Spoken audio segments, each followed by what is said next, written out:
Welcome everyone to the weekly Market Movers video preview. This is Leigh Goldstein and this is our trade room schedule, and we'll look at all the events that we feel will move the futures markets in the upcoming week. Let's get started. All times are Eastern time. No trade rooms on Monday. Tuesday at 2 a.m. we'll be watching the British average earnings jobs report. There's no trade room. That's a 2 a.m. report. Our first trade room of the week will be Tuesday at 5:30 a.m.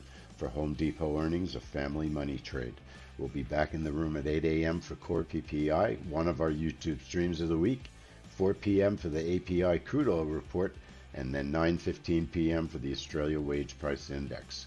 5 a.m. on Wednesday, no trade room. We'll just be watching the Euro, Flash GDP, and Flash Employment report at 5 a.m. 8 a.m. we'll be back in the room on Wednesday for Core CPI, retail sales, and Empire State Manufacturing. Back at 10 a.m. for crude oil inventories, and then 11:30 a.m. for the NOPA report, a family money trade. 3:30 p.m. on Wednesday for Cisco earnings, and no trade room at 9:30 p.m. for the Australia jobs report. Thursday we'll start at 6:30 a.m. for Walmart's earnings, 8 a.m. for unemployment building permits and Philly Fed, another YouTube stream of the week, and then 10 a.m. for natural gas storage report.